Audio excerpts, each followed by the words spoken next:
Hi everybody, this is Anju Christina and this is my leadership podcast, and today I wanted to talk to you about emotional intelligence.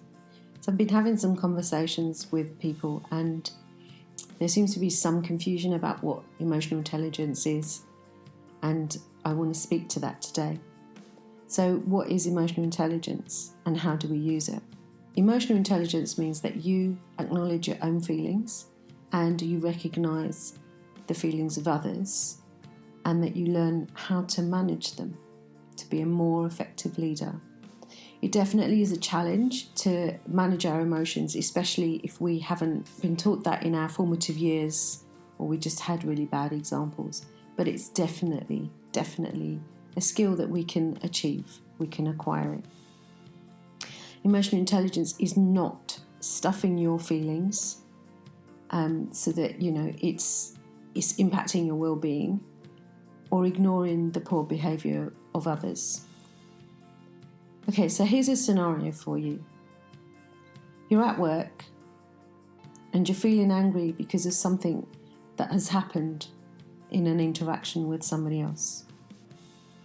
So the things that you would want to do are experiment with known strategies to calm yourself down, grounding techniques, that sort of thing. Maybe go for a walk, or phone a friend, go find a friend and let steam off. So, you're just having a rant so that you can then calm yourself down and start to think rationally. You want to acknowledge that you're angry. You want to acknowledge why you're angry. And then once you have regulated, calmed yourself down, that's when you want to decide on what action to take and who to take that action with. What you don't want to do is to ignore how you're feeling or bottle up the emotions or ignore poor behaviour actually either. And you definitely don't want to lash out, because you're going to have to apologise at some point, and it's not great. It's not a great experience for anyone. So I was recently in a situation where I felt very, very triggered and I didn't feel empowered, and so I did some research in order to improve my own performance in that situation. So the first thing I looked at was Sean's inaction and on action or after action reflection, because, Sean's reflection can be used in fast-paced situations, and this definitely was a fast-paced situation. And so I started there and then decided in that, I needed theories and better strategies in order to deal with the communication when, it's really critical like that. So I came across these guys called the behaviour scientist guys. And they're quite funny, actually. They're using science, they're giving you strategies, but they also inject a bit of humour into it, which I think is always a good thing. And then they also say, here's some BS you can use. And normally BS is a swear word, but in this situation, they're using BS to mean behavioural science, which I think is funny. I came across a book that they've written called Crucial Conversations. And I know that particularly in the NHS, there have been courses on crucial conversations, and I'm pretty sure that the library will stock the book Crucial Conversations. I'm going to put a link in so that you can find the book on Amazon, but you don't have to buy it on Amazon. Just see if you can source it somewhere first. I'm also going to give you a clip on something that I thought was fascinating from them. Where they look at why people stay silent and the situations in which they stay silent, and what, if you analyse the situation, what might be a better option. So see what you think of that. Another part of emotional intelligence is, we've had this energy, so it can be negative energy that's then running around inside our bodies. What do we do with it?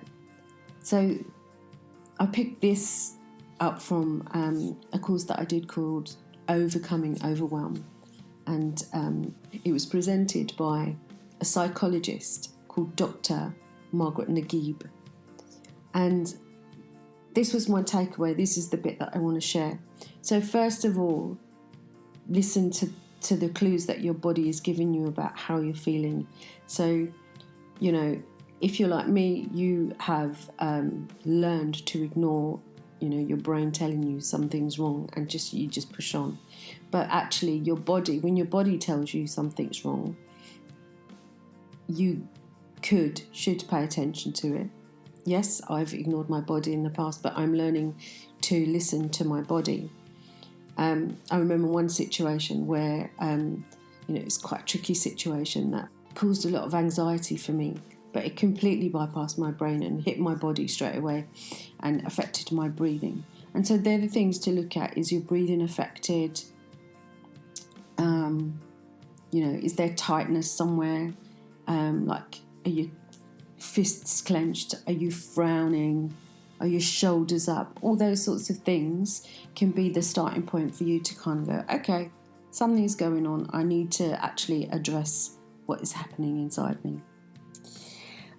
She talks about fight, flight, and freeze and what to do with it.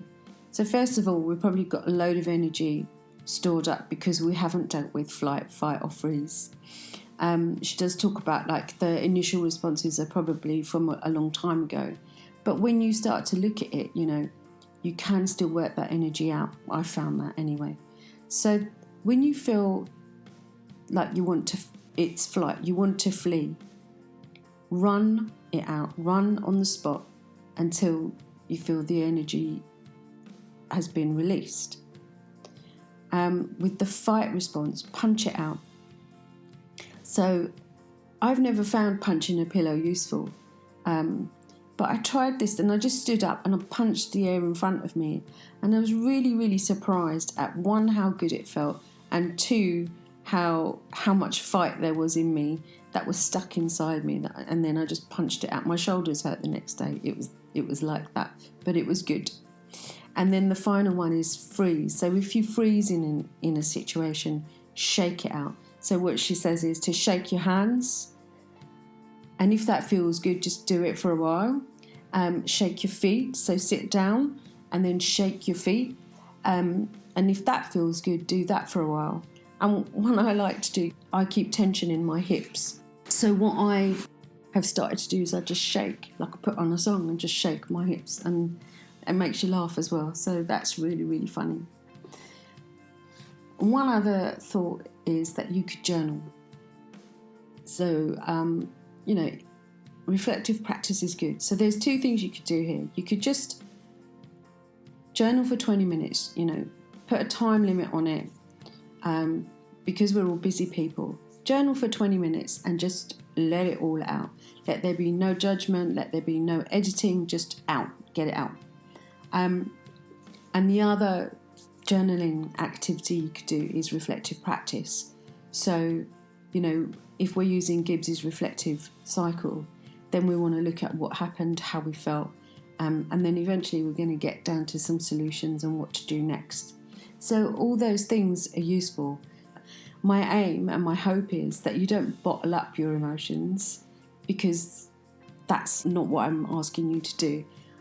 What I want you to do is find ways that work for you to regulate, to calm yourself down, to acknowledge what's going on inside of you, and then acknowledge what's going on inside the other person. And then when both parties are able to calm down, that's when we can come back and resolve the conflict. All right, so I hope you enjoyed that and that was useful.